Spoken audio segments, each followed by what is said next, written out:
2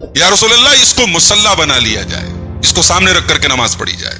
قرآن کریم کی آیت نازل ہوگی وَاتَّخِذُوا مِن مَّقَامِ إِبْرَاهِيمَ مُصَلًّى۔ حضرت عمر نے سب سے پہلے اللہ کے رسول سے کہا تھا یا رسول اللہ آپ کے پاس اچھے لوگ بھی آتے ہیں، برے لوگ بھی آتے ہیں، آپ اپنی ازواج مطہرات کو پردے کا حکم دے دیں۔ صحابہ کرام آپ کے گھر میں آئے تو ڈائریکٹ آپ کی بیویوں سے بات نہ کر سکے، کوئی ایسا نظام بنائے کہ آپ کے گھر میں پردہ ہو جائے۔ قرآن کی آیت نازل ہوگی وَإِذَا سَأَلْتُمُوهُنَّ فَاسْأَلُوهُنَّ مِن وَرَاءِ حِجَابٍ۔ مسلمانوں تم نبی کے گھر میں جاؤ اور نبی کی ازواج سے تمہیں کوئی سامان مانگنا ہے تو پردے کی آڑ سے مانگو، ڈائریکٹ نہیں مانگ سکتے، پردے کا حکم نازل ہوگا۔ حضرت عمر فاروق رضی اللہ تعالیٰ عنہ نے ایک مرتبہ اللہ کے نبی کی بیویاں سب آپس میں سب لوگوں نے طے کیا تھا کہ ہمارا جو سالانہ خرچہ ہمیں دیا جاتا ہے کچھ اس میں اضافہ کیا جائے، ہمارے نان و نفقہ میں اضافہ کیا جائے۔ اس کو لے کر کے اللہ کے رسول کی ازواج مطہرات نے آپس میں کچھ میٹنگ کی۔ حضرت عمر فاروق کو پتا چلا، حضرت عمر فاروق آئے، اپنی بیٹی، ان کی بیٹی بھی ان بیویوں میں شامل تھی، حضرت حفصہ۔ اللہ کے نبی کی بیویوں کو مخاطب کر کے کہا اسارتہ ان طلقکن ان یبدلہ خیرا منکن۔ اے نبی کی بیویوں تم زیادہ غرور مت کرو اپنے اوپر، یہ تمہاری عظمت ہے، اللہ نے تمہیں اپنے نبی کی بیوی بنایا ہے، اللہ چاہے تو تم سے بہتر بیویاں اللہ اپنے نبی کو دے سکتا ہے، اللہ کے لیے تو مشکل نہیں ہے، لہٰذا تم اپنے مقام کو سمجھو، کوئی ایسا مطالبہ مت کرو جس سے نبی ناراض ہو جائے۔ حضرت عمر نے جو الفاظ استعمال کیے سیم وہی الفاظ اللہ نے قرآن میں نازل کر دیے سورہ تحریم کے اندر، عسیٰ ربہ ان طلقکن ان یبدلہ ازواجا خیرا منکن، کہ اے نبی کی بیویوں تمہارا رب اپنے نبی کو تم سے بہتر بیویاں دے سکتا ہے، اگر نبی تمہیں طلاق دے دے تو تم سے بہتر بیویاں اللہ اپنے نبی کو دے سکتا ہے۔ تو عمر فاروق وہ ہیں، اللہ کے نبی فرماتے ہیں، صحیح بخاری کی 3689 نمبر کی حدیث ہے، فرماتے ہیں کہ لقد کان فی من قبلکم من الامم محدثون، تم سے پہلے بہت سارے لوگ ایسے ہوتے تھے جو محدث ہوتے تھے۔ بھئی ایک ہوتا ہے محدث، حدیث بیان کرنے والا، اور ایک ہوتا ہے محدث جس کے دل میں اللہ تعالیٰ صحیح بات ڈال دے، صحیح بات کا الہام کر دے۔ اللہ کے رسول نے فرمایا تم سے پہلے کی امتوں میں محدث ہوتے تھے، اور اگر میری امت میں کوئی ایسا ہوتا تو یہ عمر ہوتے۔ حضرت عمر رضی اللہ تعالیٰ عنہ اپنے دور خلافت میں راتوں کو گشت لگاتے تھے۔ حکمراں وہ ہوتا ہے جسے عوام کی فکر ہو، حکمراں وہ ہوتا ہے جو اپنے سسٹم اور نظام کو جانچتا رہتا ہو کہ بھئی میں حکومت کر رہا ہوں، میری عوام مجھ سے مطمئن بھی ہے کہ نہیں ہے، میں عوام کی ضرورتیں پوری کر بھی رہا ہوں کہ نہیں کر پا رہا ہوں۔ یہ پہلا حکمراں ہے پوری تاریخ کا جس نے یہ نظام قائم کیا، سیلف ایویلویشن، خود احتسابی۔ حضرت عمر رات کو گشت کرتے تھے۔ دیکھیں میں عام آدمی کے سادے لباس میں نکلتا ہوں، میں دیکھوں پبلک کی رائے کیا ہے امیر المومنین کے بارے میں۔ ایک دن رات میں نکلے، ایک عورت کے پاس سے گزر ہوا، عورت کے چھوٹے چھوٹے بچے ہیں، بچے رو رہے ہیں، چولہا پر ہانڈی رکھی ہوئی ہے، کچھ پک رہا ہے۔ حضرت عمر نے عورت سے کہا کیا بات ہے، بچے رو رہے ہیں، جو پکا رہی ہو پھٹ سے نکال کے کھلا دو۔ عورت کی آنکھوں میں آنسو آ گئے، کہنے لگی اللہ بیننا و بین عمر، میں بیوہ عورت ہوں، میرے پاس آمدنی کا کوئی ذریعہ نہیں، چھوٹے چھوٹے بچے ہیں میرے اور عمر کے درمیان اللہ فیصلہ کرے گا۔ میرے بچے بھوکے ہیں، انہیں تو بہلانے کے لیے میں نے ایسے ہی کنکر پتھر ڈال دیے چولہے کے اندر، ہانڈی کے اندر، کچھ پک تھوڑی رہا ہے، بچے بھوکے ہیں۔ حضرت عمر کانپ گئے، گھر آئے اور اناج کی بوری اور جو ضروری سامان ہوتے ہیں پکانے کے ان کو اکٹھا کیا، بوری کو اپنے کندھے پہ لادا۔ حضرت عمر کے غلام اسلم نے کہا کہ امیر المومنین یہ خدمت آپ مجھے دے دیں، یہ آپ کا کام نہیں ہے۔ حضرت عمر نے کہا انت تحمل وزری یوم القیامہ، اسلم قیامت کے دن میرا بوجھ اٹھاؤ گے؟ جب قیامت کے دن نہیں اٹھا سکتے تو آج مجھے یہ بوجھ اٹھانے دو۔ اور گئے، اور جب تک وہ سارے بچے کھا کے سو نہیں گئے امیر المومنین عمر ابن خطاب وہاں سے واپس نہیں آئے۔ ایک مرتبہ اور رات میں گشت لگا رہے تھے، ایک آدمی بیچارہ بدو ہے، دیہاتی ہے، اپنے خیمے کے باہر گھبرایا بیٹھا ہے۔ حضرت عمر نے کہا کیا بات ہے؟